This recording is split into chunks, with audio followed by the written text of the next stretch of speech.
Salam dan bahagia. Halo Bapak Ibu Guru se-Indonesia, kita sudah sampai pada aksi nyata modul 1.4 tentang budaya positif. Perkenalkan, nama saya Galus Karwidiati, CGP Angkatan 6 dari SMK Negeri 2 Wonosari, Kabupaten Gunung Kidul.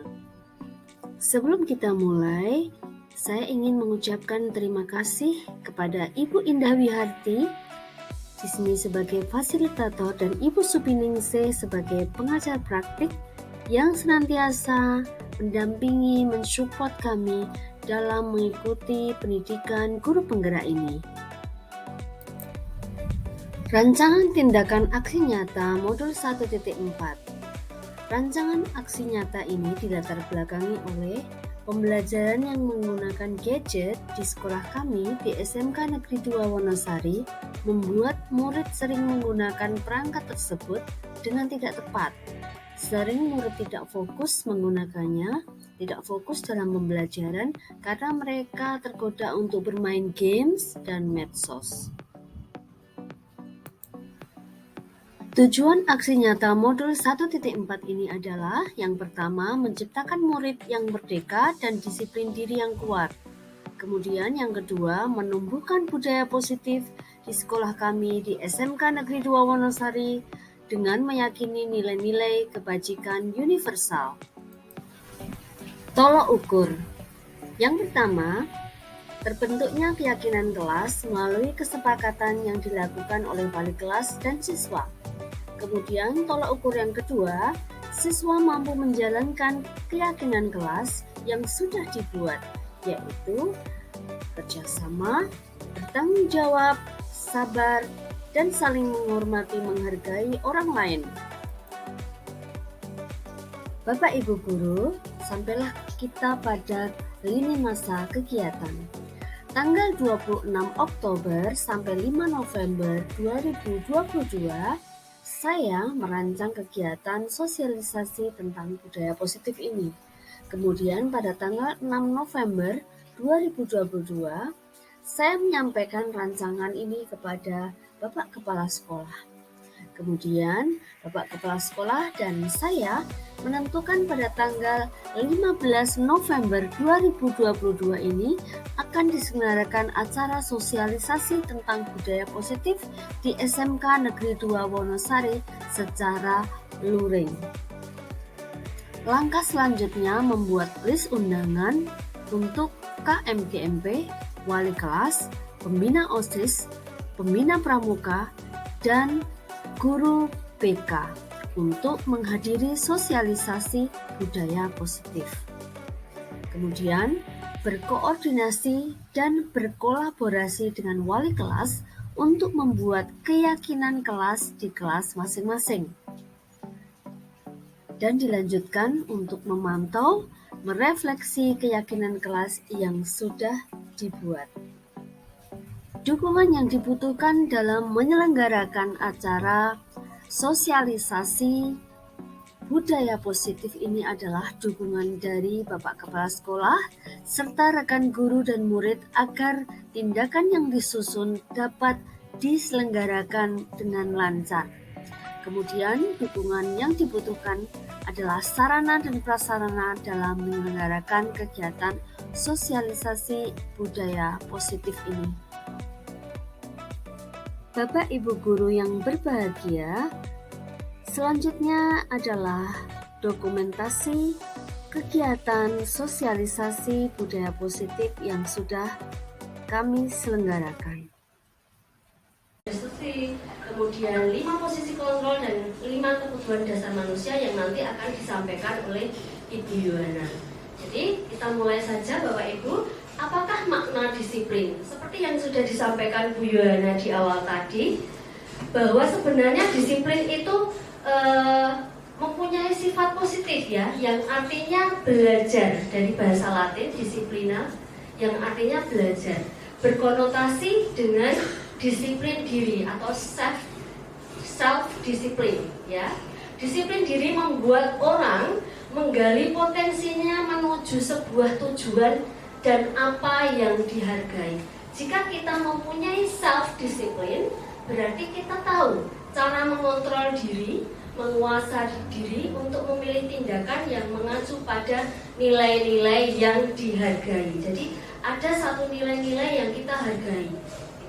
Namun budaya kita menjadi kabur. Ya, disiplin itu telah berubah menjadi sesuatu yang dilakukan seseorang kepada orang lain untuk mendapatkan kepatuhan. Jadi nanti disiplin itu jadi maknanya itu negatif ya. Jadi kecenderungan umum adalah menghubungkan kata disiplin dengan ketidaknyamanan, terus ada pemaksaan, ada repot, harus suruh gini gitu. Bukan apa yang kita hargai atau pencapaian suatu tujuan mulia. Nah, apa yang kita hargai tadi, nilai-nilai yang kita hargai itu adalah merupakan nilai-nilai kebajikan universal. Ya, jadi apa sih nilai-nilai kebajikan universal itu?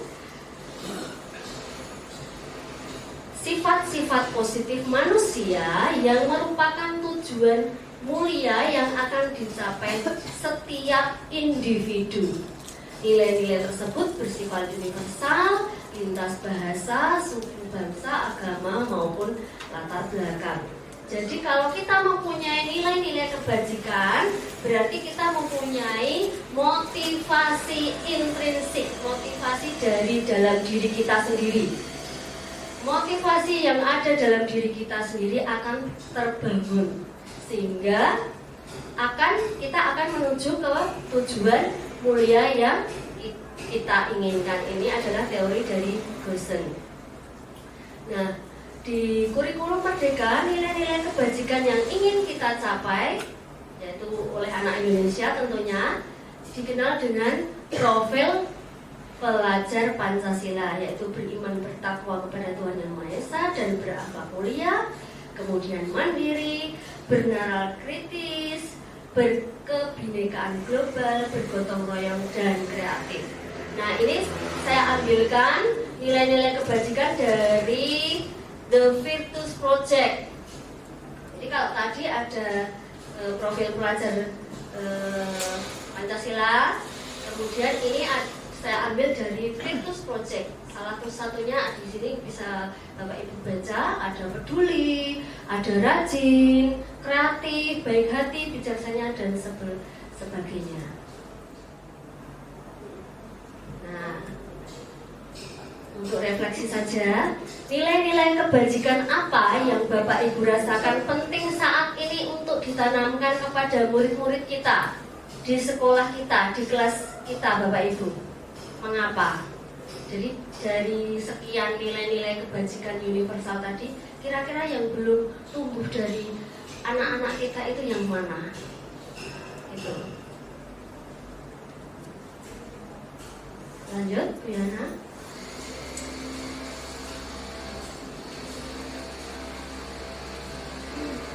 Kita ke pembelajaran yang kedua tentang motivasi, hukuman, dan penghargaan serta restitusi. Jadi kalau kita melakukan sesuatu itu pasti ada motivasinya ya.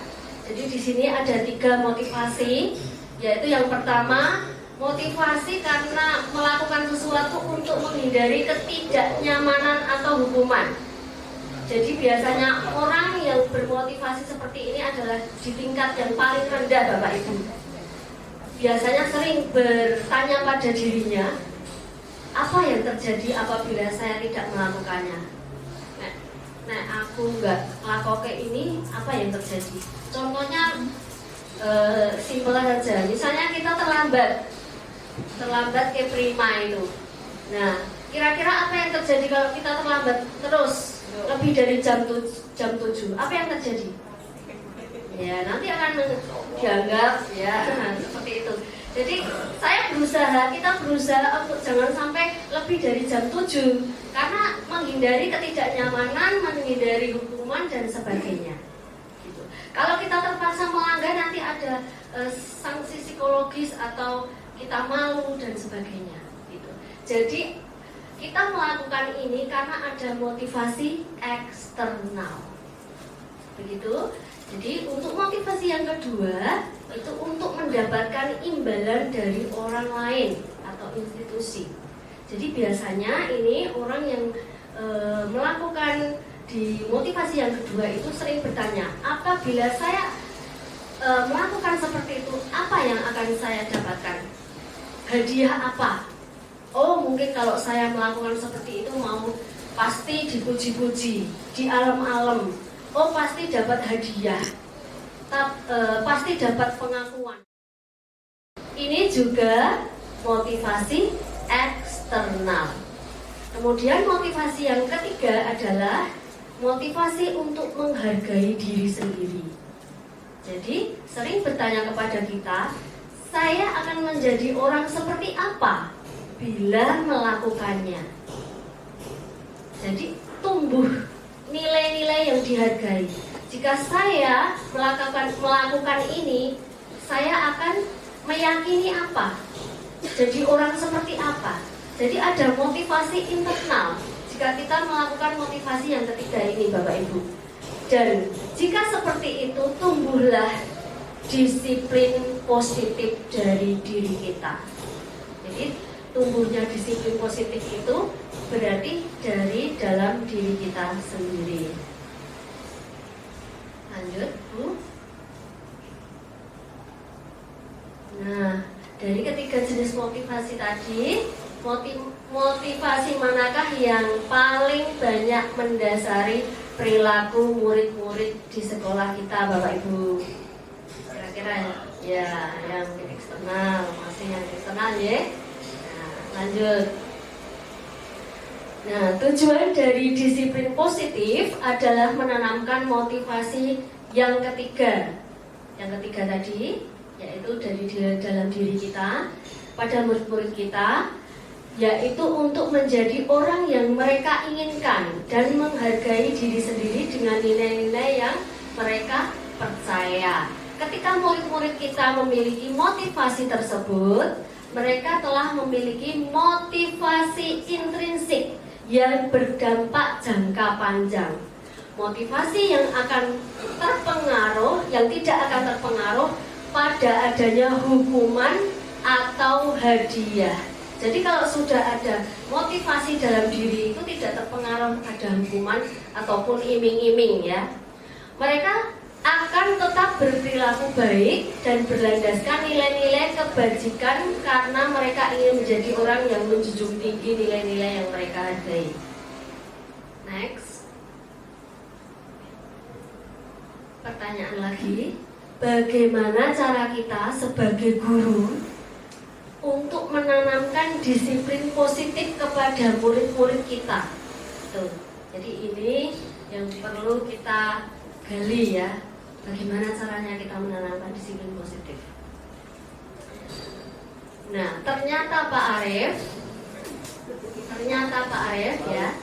ya Pak Arief dua-duanya bisa. Penghargaan itu malah justru seperti hukuman Pak Arief. Tidak selamanya penghargaan itu baik. Jadi akan berpengaruh jangka pendek dan panjang. Contohnya bagaimana? Nah, misalnya diiming-imingi hadiah. Kalau jangka pendek saja nggak apa-apa, tapi kalau jangka panjang, murid itu akan jaga gitu loh. Wah, pasti untuk hadiah gitu. Penghargaan menghukum. Nah, sekarang kita sudah kurung merdeka ya, tidak boleh merengking. Nanti kalau ke ranking anak-anak yang belakang itu akan merasa berkecil hati. Jadi tidak boleh merengking. Penghargaan mengurangi ketepatan juga. Penghargaan tidak efektif karena apa? Penghargaan itu hanya sebagai pemicu motivasi eksternal tadi. Penghargaan merusak hubungan. Misalnya di dalam kelas kita hanya menyanjung-nyanjung yang kelompok ini, nanti kelompok yang lain akan iri. Jadi itu akan merusak hubungan. Lanjut dulu. Penghargaan itu akan menurunkan kualitas dan mematikan kreativitas, kemudian akan mengurangi motivasi intrinsik. Lanjut, gimana? Nah, ini ada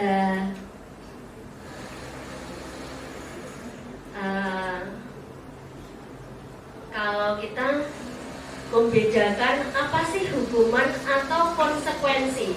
Coba, kalau mencatat 100 kali di dalam buku kalimat, saya tidak akan terlambat lagi karena terlambat ke sekolah.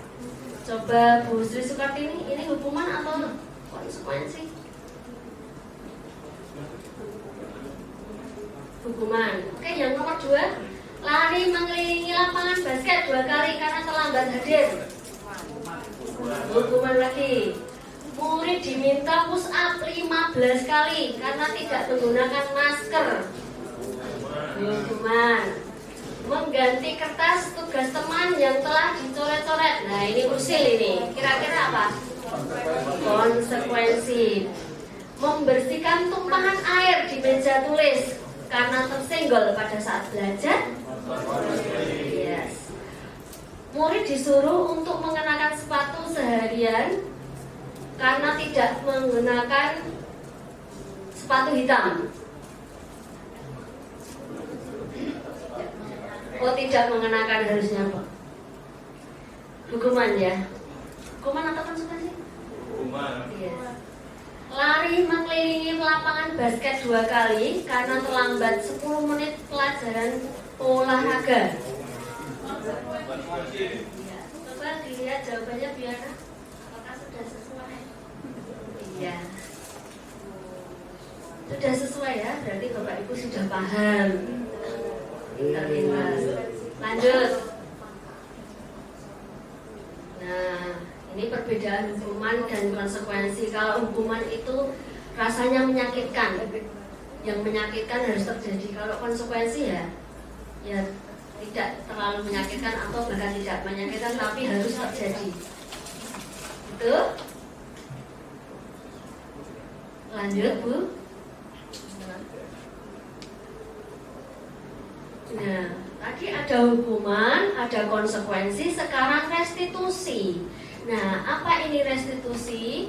Restitusi adalah proses menciptakan kondisi bagi murid untuk memperbaiki kesalahan mereka, sehingga mereka bisa kembali kepada kelompok mereka dengan karakter yang lebih kuat. Restitusi juga merupakan proses kolaboratif yang mengajarkan murid mencari solusi atas masalah mereka dan membantu murid berpikir tentang orang seperti apa yang mereka ingin menjadi. Jadi ada tujuan kuliah dan bagaimana mereka harus memperlakukan orang lain. Lanjut dulu. Nah, tadi ada 3, ada hukuman, konsekuensi, restitusi. Kalau hukuman itu pasti menciptakan identitas gagal terhadap siswa. Kalau konsekuensi itu netral. Tapi kalau restitusi menciptakan hal yang positif.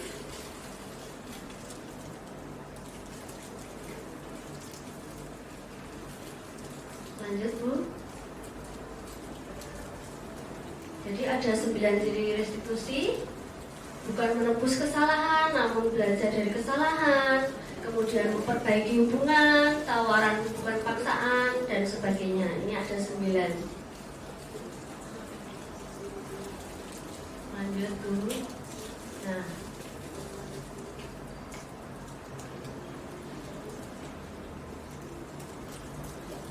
pembelajaran ketiga tentang keyakinan kelas. Pada awalnya ini adalah peraturan ya. Mengapa kita harus menggunakan helm ketika ada di jalan menggunakan kendaraan bermotor, Bu Susi? Oh?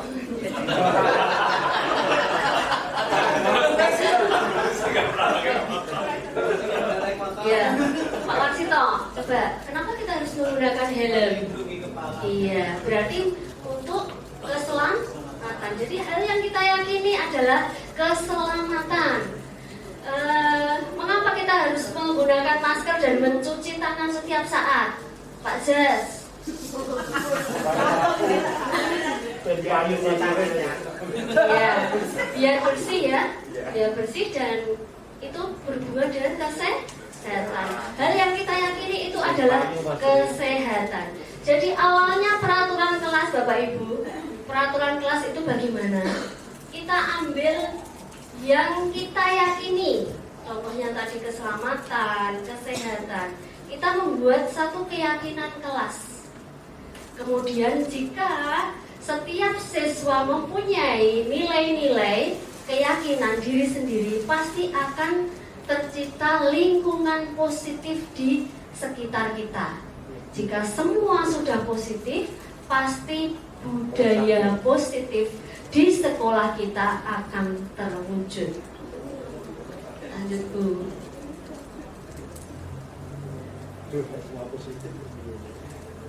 Mana yang di sini merupakan keyakinan kelas? Ada 2 kesepakatan kelas di sini. Yang nomor 1 atau nomor 2? Kalau yang nomor 1 dengan menggunakan bahasa menjaga kebersihan sekolah, datang tepat waktu, mengucapkan salam. Kalau yang nomor 2 itu kami guru dan murid saling menyayangi.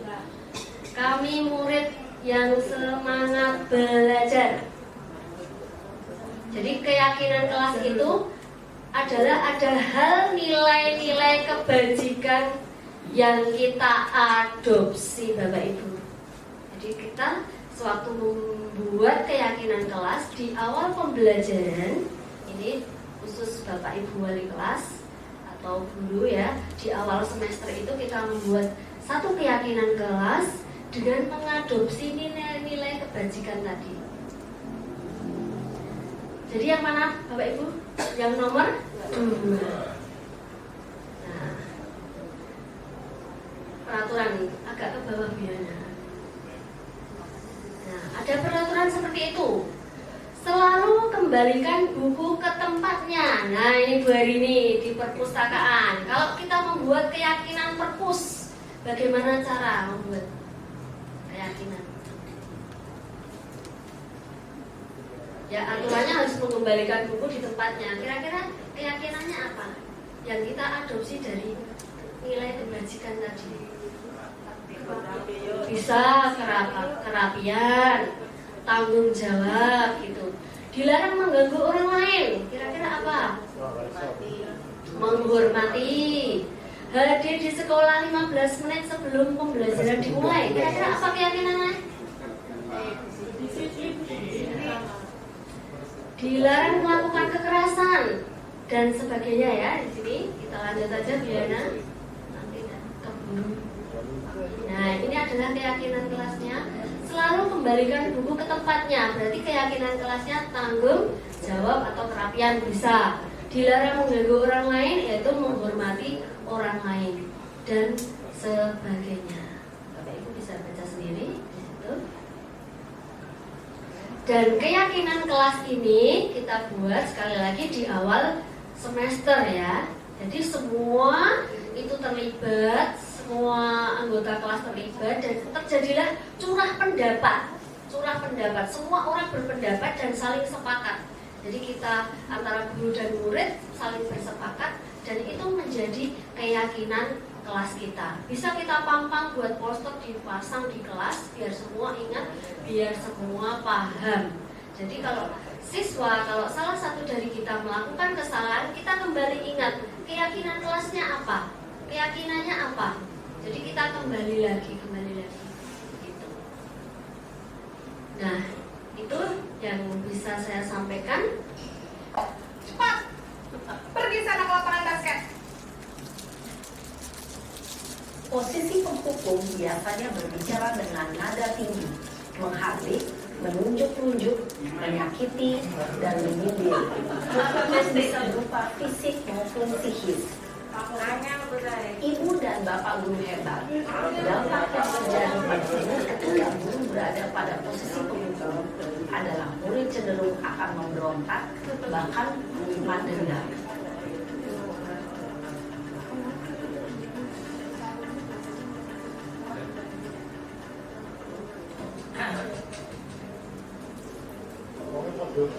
Jadi membuat rasa bersalah.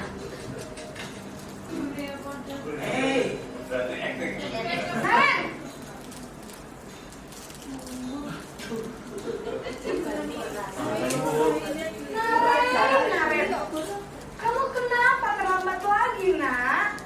Ya Tuhan, Naren. Kamu senang ya bikin ibu susah ya? Kalau kamu terlambat lagi, nanti ibu yang ditegur bapak kepala sekolah. Disangka ibu tidak bisa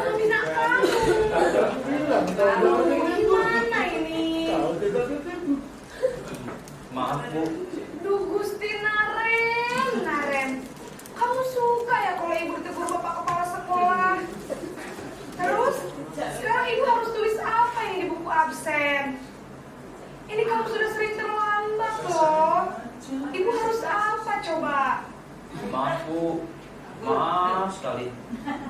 Ya sudah, lain kali jangan bikin ibu susah lagi ya nak ya. Ibu tidak akan kuat lagi kalau kamu begini terus. Kalau ibu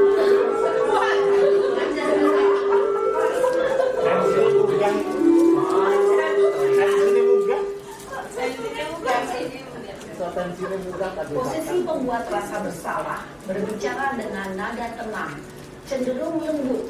Namun kata-kata yang diutarakan membuat murid merasa menjadi orang yang gagal, memandang buruk dirinya sendiri, merasa tidak berharga, dan tidak sanggup membahagiakan orang lain. Ketika guru mengambil posisi pembuat rasa bersalah, murid akan menganggap dirinya yang bersalah dan ia akan menyimpan emosi negatif tersebut di dalam dirinya.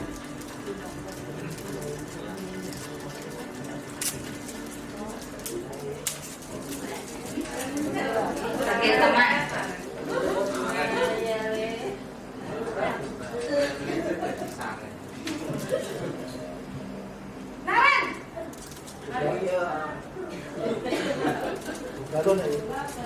Selamat pagi Bu. wah sudah jam berapa ini nak?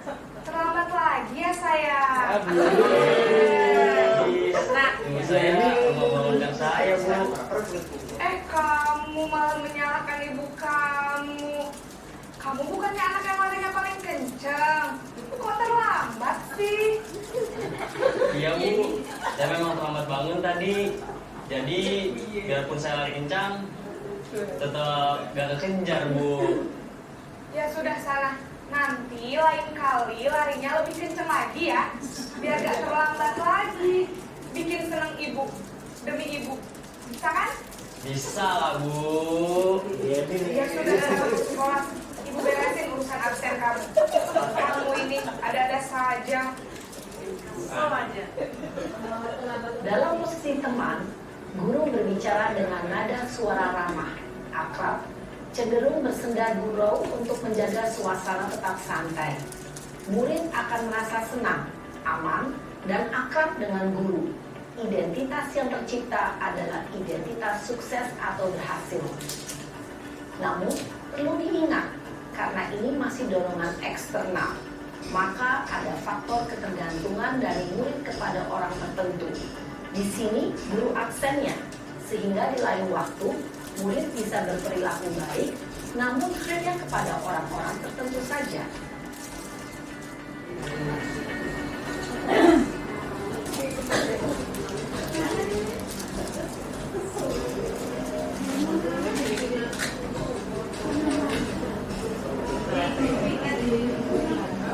Naren!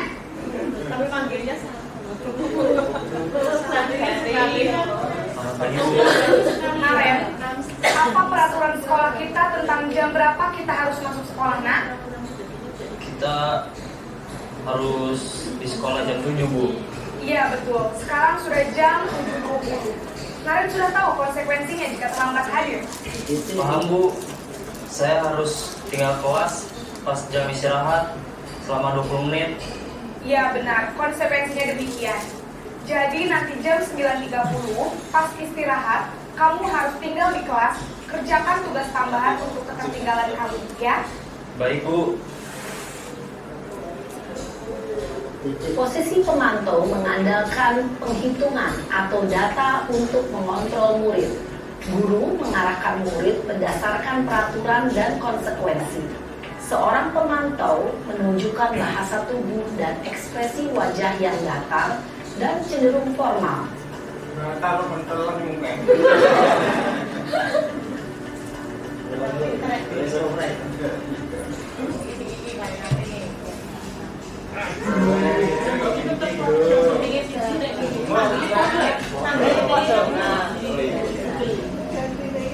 Naren!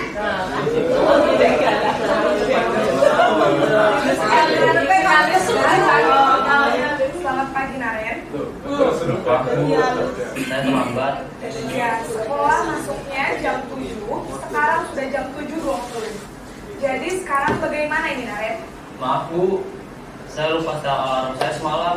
Baiklah, menurut kamu, keyakinan sekolah yang mana yang perlu kamu tingkatkan? Menghargai diri sendiri dan orang lain mungkin ya Bu. Setuju. Jadi, apakah Naren meyakini prinsip saling menghormati tersebut? Iya Bu, saya meyakini. Bagaimana kamu akan perbaiki masalah keterlambatannya sih? Saya akan coba untuk tidak lupa menyetel alarm saya Bu. Baik, kalau Naren lupa menyetel alarm di rumah, ada orang yang kira-kira bisa bantu mengingatkan tidak? Ada Bu, kata saya, Kak Emma. Ada lagi selain Kak Emma? Selain Kak Emma, ada ibu saya. Baik, jadi yang mengingatkan Naren adalah Kak Emma dan ibu kamu ya? Kira-kira akan mulai setel alarm kapan nih Naren? Setelah pulang sekolah, akan segera saya lakukan. Baik. Belajar dari kesalahannya dan mencari solusi. Ibu dan bapak guru hebat setelah menambahnya adalah 5 posisi kontrol tadi. Oke, ibu-ibu, bapak-bapak, ini yang posisi kontrol. Kayaknya sulit ya Bu ya. Tapi kalau sudah terbiasa tidak kayaknya. Iya. Oke, ini yang penerapan segitiga restitusi.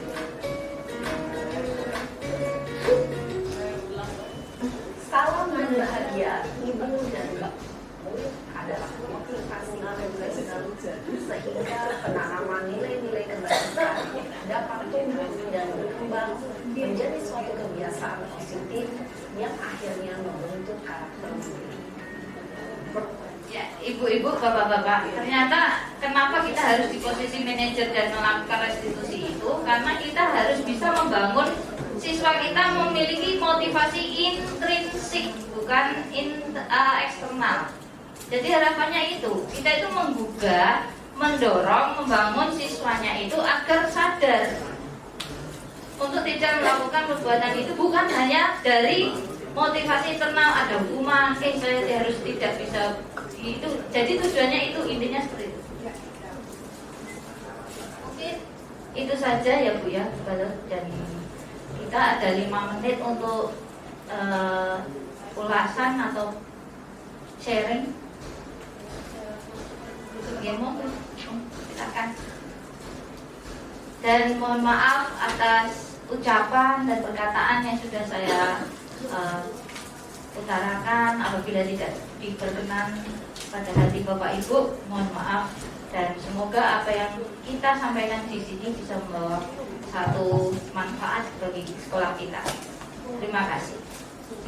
Ya, demikian presentasi atau sharing tentang budaya positif pada hari ini. Semoga apa yang kami sampaikan, kami sharingkan pada hari ini bisa bermanfaat bagi kita semua, sehingga kita mampu menciptakan budaya positif di sekolah kita tanpa kita meninggalkan identitas jati diri SMK Negeri 2 Wonosari. Begitu.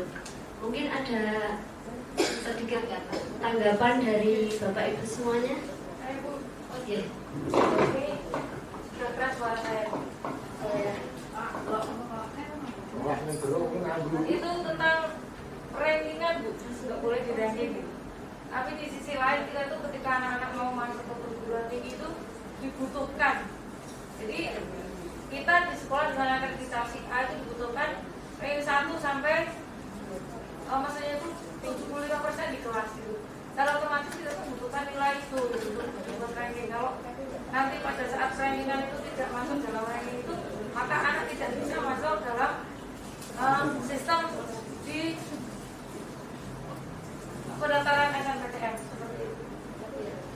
Mungkin dalam perankingan itu bisa saja dilakukan, tapi tidak usah dipublikasikan. Jadi tidak usah diumumkan waktu penerimaan rapot yang ini ranking ini atau ini si A ini ranking terakhir gitu, akan mengecilkan hati. Mungkin bisa di sistem seperti itu. Jadi bisa saja di ranking, tapi tidak usah terlalu di share atau dipublikasikan di waktu. Oke Bu, saya mau nambahkan, mungkin yang dimaksud Bu Ini ranking itu boleh nggak untuk itu? Kalau itu boleh, karena itu kasualistik ya Bu ya. Yang kita masuk ranking itu bisa karena yang dimasuk ranking itu kalau kita menerapkan di kelas Bu. Jadi untuk kerutinan itu, ajak kita selalu menggunakan ranking untuk pembelajaran kita. Itu yang kita maksudkan. Terima kasih Bu. Ada lagi?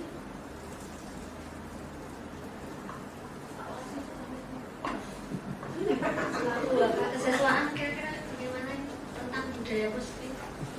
Saya Bu. Pak Arif dulu ya. Jam 10 relasi sakit. Terima kasih. Kalau melihat paparan menyaksikan dari awal sampai akhir tadi, ini memang sesuatu yang ideal, sesuatu yang sangat bagus dan sangat sulit. Karena untuk budaya di sekolah kita, saya kira semua guru sudah melakukan dan saya yakin pada semua posisi itu nih Pak Ibu. Dari mulai penghukum, pembuat rasa bersalah, teman, pemantau, sampai manajer, saya kira kita semua pada semua posisi. Karena memang karakter anak itu kan satu dengan yang lain tidak sama. Sehingga pada suatu waktu kita memang perlu menjadi penghukum menurut saya. Kalau kita semua jadi teman, waduh, ada karakter anak yang jadi teman itu malah melunjak ya. Jadi pada waktu tertentu kita memang harus jadi penghukum. Pada suatu saat yang lain kita jadi pemantau. Tapi juga pada suatu saat yang lebih sering kita bisa jadi teman. Cuma teman itu juga harus jaga jarak. Karena kalau kita berteman terlalu akrab, anak itu melunjak. Sehingga memang harus ada jarak antara teman ini. Guru sebagai teman ini adalah teman yang dalam kesulitan, bukan teman dalam segala hal. Tetapi pada prinsipnya saya sangat setuju kalau kita semuanya akan bergerak. Ini mau ada guru penggerak. Kita bergerak menuju sesuatu yang ideal, walaupun sesuatu yang sulit. Dan itu perlu waktu dan perlu proses. Terima kasih. Ya, terima kasih Pak Arif atas masukannya dan mohon saya jelaskan sedikit bahwa yang kita itu diminta untuk sana Kemendikbud atau yang KHD lah ya, istilahnya KHD. Kita itu menerapkannya yang manajer Pak. Paling rendah itu yang pemantau. Karena jadi bukan teman, penghukum dan pembuat rasa bersalah. Yang ketiga posisi di depan itu adalah masih identitas gagal siswa. Jadi kita diarahkan ke yang posisi yang paling rendah teman Pak, yang paling rendah teman, kemudian pemantau, kemudian manajer. Yang diharapkan itu Pak di sini. Jadi kalau yang di sebelah sini itu malah justru jangan dilakukan seperti itu ya himbauannya. Ya, terima kasih. Ini contoh kasus ya. Menyanyikan Indonesia Raya. Saya memang teman bagi anak.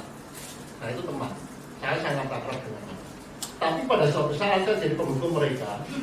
Ketika mereka menyanyikan Indonesia Raya dengan tidak semestinya, saya pas di situ pasti saya tarik anak itu ke guru piket.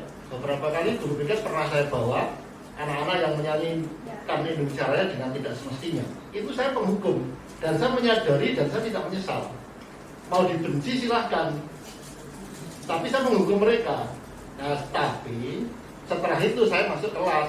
Budi Mulyati saya pernah ya, Bu Yedi pernah ya, Bu Desti pernah. Saya masuk kelas-kelas mereka, saya jelaskan mengapa saya jadi penghukum mereka untuk menyanyikan Indonesia Raya di guru piket. Karena itu dari latar belakang saya timur-timur menyanyikan lagu Indonesia Raya itu susah sekali, sehingga ketika mereka di sini dengan bebas seharusnya bisa menyanyikan Indonesia Raya dengan tertib, mereka tidak tertib. Saya memposisikan sebagai penghukum dan saya tidak menyesal itu karena konsekuensinya panjang. Jadi kalau ya saya setuju bahwa kita jadi minimal apa tadi, pemantau paling yang paling bagus manajer. Iya, saya setuju itu ideal. Tetapi saya juga memposisikan sebagai penghukum dan menurut saya itu perlu juga pada kasus-kasus tertentu. Itu ya. Ya. Jadi menurut kasusnya kayak Bu Sri Sukartini kasuistik. Ranking, saya juga meranking kok. Cuma tidak saya florkan 1 sampai 36, saya hanya memflorkan 1 sampai 5. Ya, menghargai mereka yang bagus saja. Kalau yang lain tanya tidak saya jawab. Tapi 1 sampai 5 itu saya umumkan dan saya beri hadiah supaya mereka merasa dihargai. Tapi saya tidak mengumumkan yang 6 sampai 36. Itu kasuistik. Terima kasih. Terakhir Pak Konsitor, terakhir ya. Baik, Assalamualaikum warahmatullahi wabarakatuh. Luar biasa ada Ibu Yohana Bugaluh, Menteri Wacana, yang bagi kami di jajaran siswaan bagaimana berupaya. Kalau kita melihat dari hukuman, kemudian kita melaju ke kompensasi, ternyata kompensasi masuk hukuman hasil di sana. Jadi ketika kemarin aturan itu saklek, kalau tidak seperti tidak, kita sudah mulai berangsur, bukan lagi bernuansa hukuman. Menurut saya akhirnya menjadi kompensasi. Ternyata kompensasi masih masuk di hukuman tadi. Nah, ketika kita memberikan hukuman atau sanksi, kita akan memilih. Jadi anak-anak itu bukan langsung kita kasih justice, kamu salah, tapi dengan kesalahan itu silakan mengambil kompensasi. Apa yang anak-anak inginkan dari sekian sanksi yang ada, baik fisik maupun akademis. Ini yang kita lakukan dengan kita punya jati diri dengan harmoni. Di sini menggabungkan jati diri tetap ada dan harmoni. Itu yang kita lakukan. Namun kadang di antara kita itu pemahaman itu masih banyak yang ke kompensasi ataupun hukuman. Tapi berupaya kami mudah-mudahan minimal tadi Bu Yohana mengatakan memantau. Seperti Senin kemarin saya sampaikan, tidak akan lagi saya melihat anak-anak untuk melanggar tata tertib yang sudah disampaikan sekolah. Ini dalam rangka bagaimana kita memantau. Ketika nanti ternyata masih ada pelanggaran, nah ini memang kami jajaran siswaan berupaya minimal nanti memantau lah. Itu harapan saya, sehingga jadi kebanggaan kita punya jati diri dan harmoni ini yang menjadi bagian yang harus kita kawal terus, begitu ya, untuk dari kami siswaan. Mudah-mudahan apa yang disampaikan Bu Yohana dan Bu Galuh nanti bisa dilaksanakan, dan selamat untuk Bu berdua mengawal untuk di sekolah kita yang cenderung kita ke harmoninya, jadi dari prestasi dan harmoni. Terima kasih. Assalamualaikum warahmatullahi wabarakatuh. Baik, terima kasih Bapak Ibu sekalian. Kita sudah tadi mendengarkan ya sosialisasi yang luar biasa. Ini saya kira melihat, memang dimulai dari melihat kondisi pendidikan yang sekarang ini ada, kemudian para pakar-pakar kita menarik atau kemudian mencari begitu ya dasar-dasarnya seperti apa. Dan ternyata apa yang disampaikan tadi memang ya kita alami semua tadi ya Pak Arif ya. Memang saya kira teman-teman guru mengalami semua dari apa yang tadi sudah disampaikan begitu. Sehingga memang ya harapan kita, satu, kita memahami apa yang kita lakukan itu, kemudian kita introspeksi diri kita. Saya ini sekarang ini posisi kita ini, saya ini di mana gitu ya. Kemudian tentu kita akan berupaya, harapannya tadi yang disampaikan oleh Bu Yohana, untuk menuju ke yang lebih baik kan, seperti itu. Hanya memang tentu di dalam implementasinya, di dalam penerapannya, kita perlu juga melihat kondisi anak begitu ya. Karena memang betul tadi disampaikan bahwa seperti ini yang kita lihat di video ini kan kondisi yang ideal begitu ya. Artinya guru ideal, kemudian siswa juga ideal. Nah, bisa jadi kemudian karena kondisi anak itu juga latar belakangnya tentu berbeda-beda, dengan sekali terapi bisa jadi kemudian tidak langsung sembuh begitu ya. Kalau di video kan biasanya begitu selesai satu treatment gitu kemudian sudah dianggap selesai gitu. Tapi ini kan idealnya. Nah, realita di lapangan kan belum tentu seperti itu. Ada yang sekali terapi sembuh, ada yang 2 kali terapi sembuh, ada yang 10 terapi belum sembuh gitu. bisa terjadi seperti itu. Sehingga ya tentu kita memang perlu menyesuaikan dengan situasi dan kondisi yang ada. Hanya memang kita tadi harus mengetahui idealnya seperti apa, kemudian kita coba terapkan. Nah, kemudian kalau di tengah jalan kemudian kita menambahkan, saya kira juga satu hal yang situasional begitu ya. Jadi bukan berarti kemudian sama sekali tidak boleh menghukum, saya kira ya. Ya kalau memang tadi tingkatannya itu sudah harus menghukum, ya saya kira satu saat bisa jadi kemudian menghukum. Karena di negara kita pun juga ada negara hukum gitu ya. Seperti itu. Tapi tadi sekali lagi kita mulai dari bagaimana yang mestinya yang terbaik yang kita lakukan sesuai dengan tahapannya tadi. Jangan kemudian ujuk-ujuk kemudian menghukum, memang harapannya seperti itu. Kita mulai dari kalau yang paling tinggi ya memang manajer tadi ya. Kita mulai dari manajer tadi. Kita coba mulai dari itu. Nah, kalau dari terapi itu kok kemudian juga masih berlanjut, nah bagaimana? Saya kira nanti akan ada tahapan-tahapan selanjutnya. Tentu ini ya akan situasional, tergantung dari kondisi anak tadi. Saya kira nonton baru sekalian, jadi ini tidak usah kemudian menjadi bahan perdebatan bagi kita, tapi ini saya kira satu hal yang positif yang kemudian perlu kita pahami dan ya kita berupaya berangsur-angsur untuk bagaimana menerapkan situasi dan kondisi di sekolah kita, dipadukan dengan kondisi yang sekarang ini sudah berjalan. Saya kira seperti itu. Ya, saya kira nonton baru sekalian.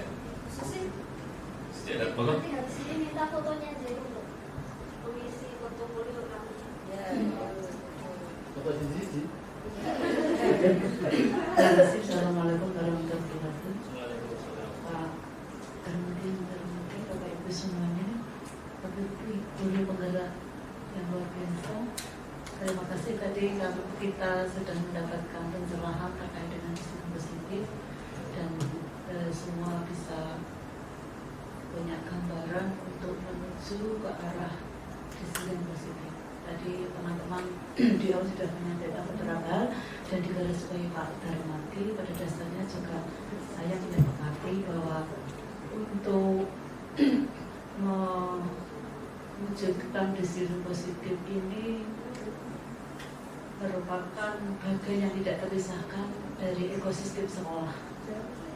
Dan karena itu untuk menuju ke arah yang tadi rambu-rambu disampaikan, itu tentunya membutuhkan proses dan nanti tentu Pak Dar dan teman-teman di manajemen akan menindaklanjuti dengan merumuskan bagaimana ekosistem yang sekarang ada itu kita lebih tingkatkan lagi sehingga nanti bisa mencapai menuju ke arah yang tataran ideal.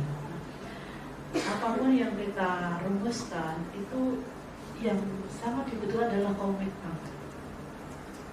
Komitmen oleh seluruh warga sekolah ketika kita akan terus meningkatkan ekosistem sekolah yang menuju ke sekolah ramah anak, sekolah anti bullying dan sebagainya. Kemarin ada juga yang bahkan tadi pagi ada guru yang cerita ke saya, anak itu sebetulnya sakit, sering sakit mana kondisinya lemah. Tetapi ketika dia masuk sekolah, teman-temannya membuli, kerap loro, kerap rambutu. Itu pun anak-anak kadang-kadang membuli seperti itu juga mungkin di luar kontrol. Ya, tetapi bagi anak yang sakit itu menjadi sesuatu yang kurang nyaman. Nah, tentu ini menjadi PR kita bersama. Sehingga sekolah kita yang sudah diberikan kepercayaan menjadi sekolah penggerak, sekolah pusat keunggulan, sekolah ramah anak, sekolah anti bullying, itu tentunya secara bertahap dan terus-menerus ini kita upayakan dengan meningkatkan ekosistem sekolah yang mengarah pada rambu-rambu tadi. Dan teman-teman di kesiswaan, monggo ini pencerahan yang bagus sekali yang tentunya mari bersama-sama digawangi oleh tim kesiswaan ini menuju ke arah sana. Bagaimana kita mau tidak mau harus terus berusaha sehingga tataran-tataran yang ideal tadi disampaikan itu secara bertahap nanti bisa kita lakukan supaya kita semua nyaman. Beberapa hari yang lalu kita agak kecolongan ya. Ada anak yang sampai 15 hari alfa tidak konangan. Kemudian ada juga yang berapa hari. Ini PR untuk kita bersama. SOP sudah ada dan sekian kali kami juga menyampaikan usulan bagaimana supaya setiap hari anak yang alfa itu bisa terdeteksi. Nah ini monggo teman-teman di kesiswaan, saya juga bagian dari BK nih. Tentu mari kita ini menjadi PR kita bersama.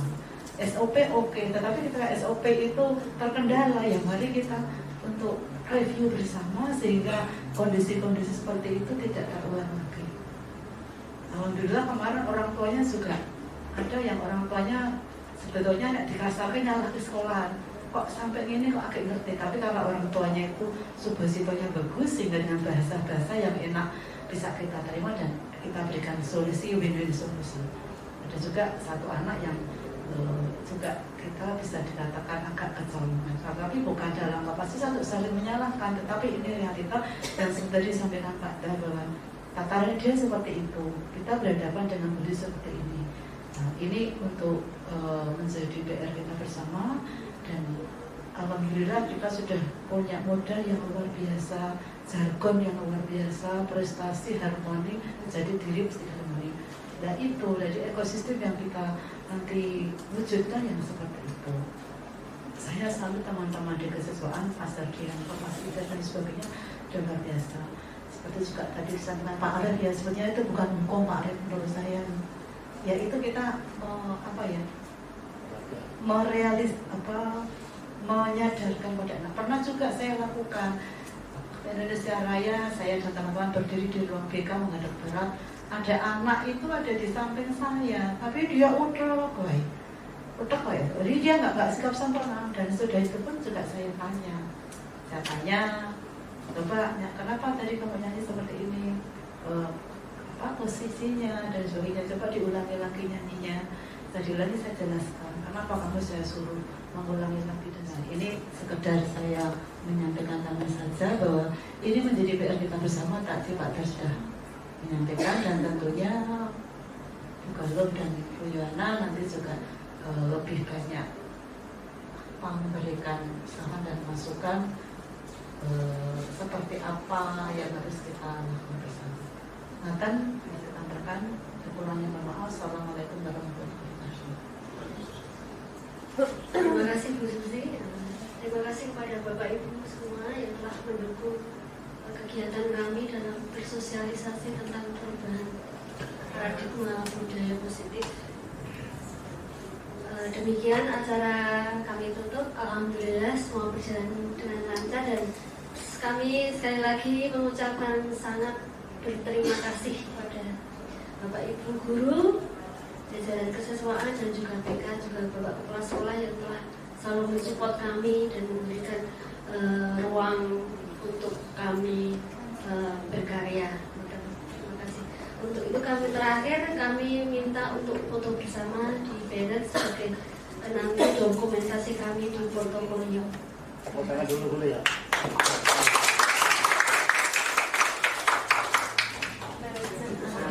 Posisinya berdiri. Yo, bantu berdiri kalau berdiri.